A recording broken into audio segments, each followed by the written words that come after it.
Hello everyone, welcome to dreamy journey. আমি দেবকণা। তো আমরা যেহেতু ঘুরতে গেছিলাম, অনেক দিন হলো কোনো ভিডিও শেয়ার করা হয়নি, তো ভাবলাম এখন যেহেতু চলে এসেছি তো আপনাদের সাথে এক এক করে ভিডিওগুলো শেয়ার করতে থাকি। প্রথমে শুরু করলাম ঘুরতে যাওয়ার আগে কি কি বানিয়ে নিয়ে গেছিলাম সেখান থেকে। তো প্রথমেই বলেছিল যে ঘুরতে গেলে অনেকক্ষণ ট্রেনে থাকতে হবে, কিছু খাবার দাবার ব্যাগে করে নিয়ে যেতে হবে, মানে বেশ কিছু খাবার দাবার।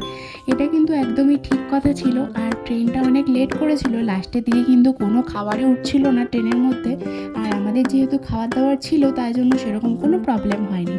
তো এর মধ্যে প্রথমে আমার মাথায় এসেছিলো আমরা কেক খেতে খুব ভালোবাসি, তাই জন্য ভেবেছিলাম কেক বানিয়ে নিয়ে যাই। তো কিছু না থাকলেও কেক খেয়েও পেট ভরে যাবে।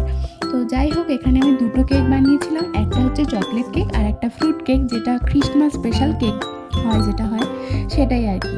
চকলেট কেকটা বানিয়েছিলাম খেজুর আর আটা দিয়ে, আর ক্রিসমাস কেকটা বানিয়েছিলাম ময়দা আর চিনি দিয়ে। আর আগের দিন যেহেতু বাবার বার্থডে ছিল আর বাবাও যেহেতু আমাদের সাথে যাবে বলে আসবে, তাই জন্য দুটো কাজ একসাথে হয়ে গেছিলো, মানে ঘুরতে যাওয়ার জন্য কেক বানানো হয়েছিল আর বাবার বার্থডে সেলিব্রেশনও হয়ে গেছিলো।